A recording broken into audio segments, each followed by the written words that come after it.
Sekarang itu kamarnya ke bawah yang nanti. Iya.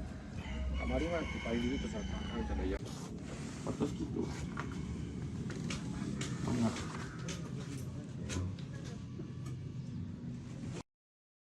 Kondisi memprihatinkan menimpa 3 kakak beradik di Kecamatan Pacet, Kabupaten Bandung, Jawa Barat.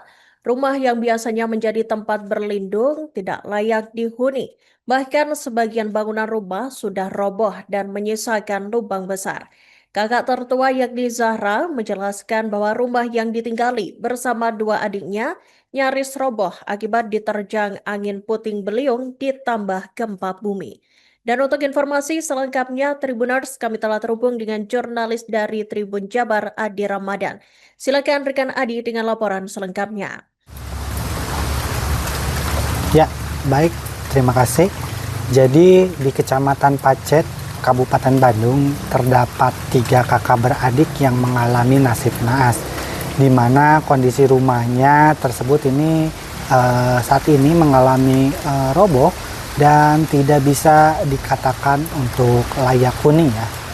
Jadi sebelum robohnya rumah tersebut, ketiga kakak beradik tersebut ini sempat tinggal di sana tanpa kehadiran kedua orang tuanya. Ayahnya sudah meninggal sejak 2020 dan sang ibu ini tinggal dengan ayah tirinya di Lembang, Kabupaten Bandung.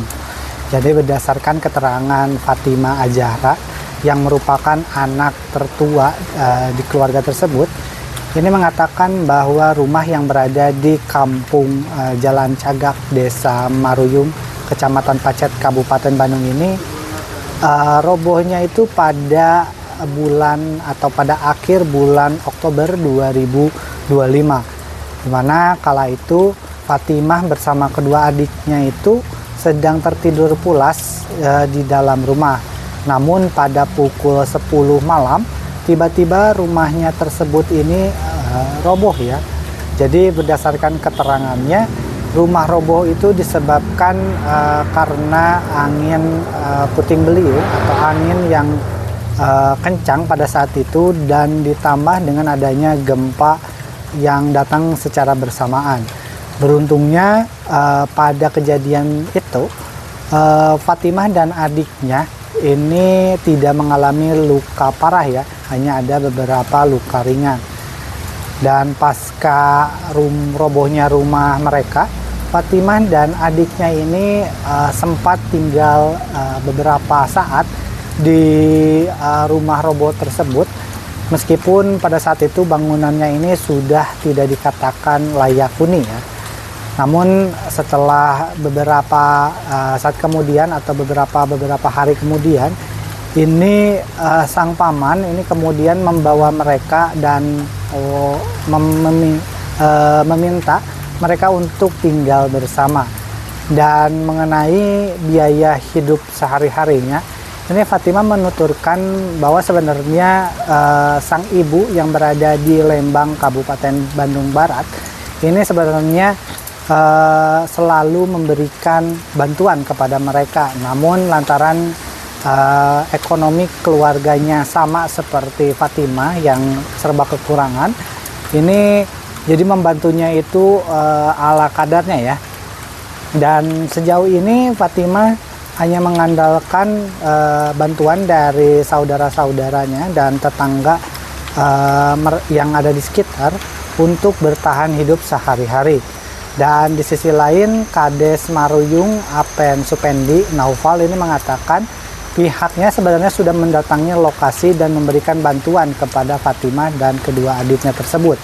Di mana pasca kejadian pun ini Kades atau Apen ini sudah berada di lokasi dan memberikan bantuan, walaupun pada saat itu membantunya itu ala kadarnya.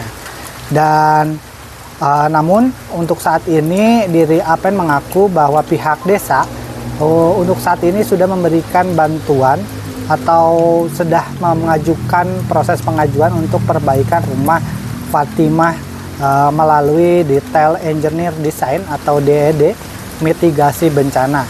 Selain itu juga Apen mengungkapkan bahwa pemerintah desa juga ini sudah melayangkan surat kepada BPBD Kabupaten Bandung dan Dinas Pemukiman Kabupaten Bandung untuk penanganan rumah tersebut. Namun lantaran di Desa Maruyung sendiri ini bukan hanya rumah Fatimah dan kedua adiknya yang roboh, ada juga beberapa rumah juga yang ada di Desa Maruyung yang mengalami rusak ya, sehingga proses tersebut ini masih berjalan dan belum bisa terrealisasikan untuk pembangunan dari rumah Fatimah sendiri.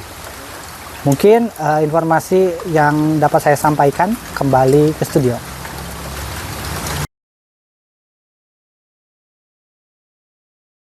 Kan itu teh pada tanggal 29 Oktober 2025 di malam hari pukul 10 malam, lagi pada tidur, saya terkena emang sini pinggang terkena sedikit, tapi sama genteng kan langsung gebruk gitu. Itu emang kondisi rumah tetehnya emang udah rapuh atau gimana? Ya rapuh juga, terus ada angin kencang juga, terus ada getaran dari gempa bumi juga yang di Kertasari. Iya. Itu posisinya berarti lagi di rumah ya Teh? Iya, lagi di sini. Di rumah berapa orang? 3 orang, 3 orang, teteh, terus? ada 2. Teh, katanya Teteh selama ini ngurus adik-adiknya yang 2 itu ya Teh? Iya, Bisa ceritain gimana Teh? Dari mulai ayah meninggal kan ke kelas 1 SMA sampai sekarang udah 21 tahun saya mengurus ada yang satu SMA kelas 3 sekarang, ada yang satu lagi SMP kelas 1. Untuk kebutuhan sehari-harinya itu kayak gimana Teh? Alhamdulillah sih ada bantuan dari bibi, dari adanya si mama. Teh, setelah kejadian rumah roboh itu ada dari pihak pemerintah yang datang ke sini untuk membantu atau gimana Teh? Pas pertama ada dari Pak Kades sembako sama uang senilai 300.000. Ya, terus di barengan kemarin-kemarin DP yang di desa juga DPD. Yang itu cuman ngasih 500.000. Itu tanggal berapa itu? Kayaknya kemarin deh.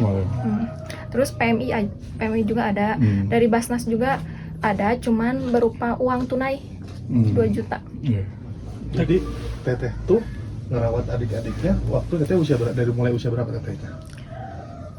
SMA kelas 1? Iya, SMA kelas 1. Adik-adiknya waktu itu usianya berapa tahun? Yang satu mungkin dari SD, yang satu SMP lah. Oh, SMP. Ya, Teh kalau sekarang kerja atau gimana Teh? Posisinya Teteh sendiri? belum bekerja. Oh, belum bekerja, oke. Teh, setelah rumah roboh itu, Teteh tinggal di mana sama adik-adik? Ya pertama sih di sini dulu. Nah, udah gitu ke UU dulu kan, minta izin buat tinggal di sana gitu. Karena emang kondisinya sudah tidak memungkinkan di sini. Teh ini sendiri kan sekarang udah dirobohin ya Teh. Itu Iya. tuh mau ditangani atau gimana Teh? Ini dirobohin ini sementara. Informasinya mau dibangun lagi atau gimana? Iya, mau dibangun lagi. Oke, dari pemerintah mungkin ya?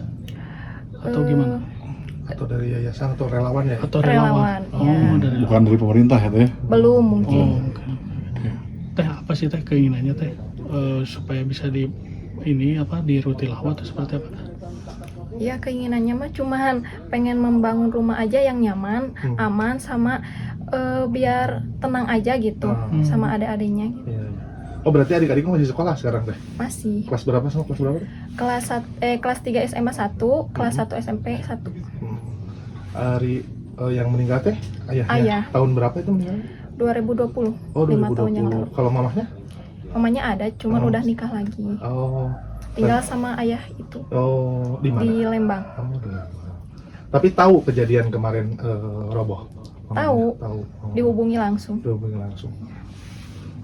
Teh, kondisi rumahnya sebelum kejadian roboh memang udah ada yang bolong-bolong atau retak-retak nggak sebelumnya? Enggak sih, kayaknya mah dari itunya apa? Oh, jadi langsung spontan langsung gitu ya? dikali. Oh. Pas hujan besar itu ya? Iya, sama angin, sama ada getaran gempa Iya. juga. Berarti teteh mah udah emang lahir di sini ya? Udah lama di Iya, sini? dari sana, dari lahir. Tapi Teh ibu sendiri suka kasih jajan atau apa ke sini gitu? Kan karena ekonominya juga sama, jadi kadang kalau misalnya punya ya dikasih, kalau enggak ya enggak gitu. Kadang juga makan, kadang enggak gitu. Oh, tetehnya teh. Iya, sama adik-adik juga. Berarti kadang puasa juga mungkin Teh? Iya. Cukup. Emang lihat ya. Betul adanya bahwa warga kami ada yang kena musibah, Pak. Rumahnya roboh kena angin puting beliung.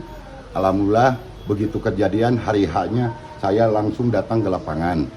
Saya memberikan bantuan ala kadarnya dan selanjutnya saya berkirim surat ke Dinsos, ke PMI dan sebagainya.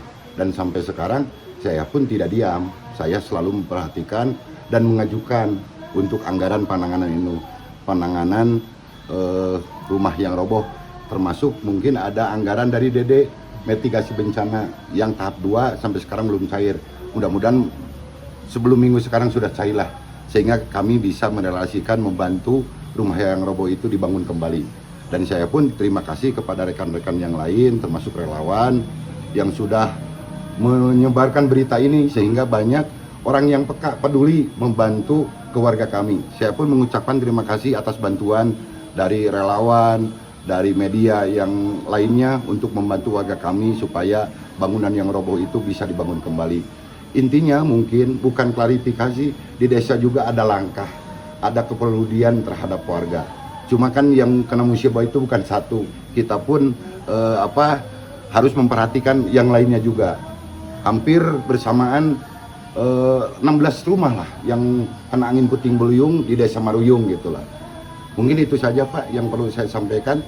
Insya Allah saya pun berusaha untuk melaksanakan kewajiban saya untuk membantu warganya, termasuk rumah ini. Mungkin itu saja. Pak, untuk penanganannya nanti bisa mungkin bangun ulang atau gimana Pak? Ya, bisa Pak. Kemarin juga saya udah bekerja sama BPD datang sama tukang kayu apa yang harus kita kerjakan, termasuk dari Linmas, dari Babin Kamtibmas, ikut kerjasamalah sehingga mungkin kita bisa membangun dari nol sampai selesai gitu Pak. Mudah-mudahan bisa tertangani dengan anggaran yang sisa dari desa mungkin gitu Pak.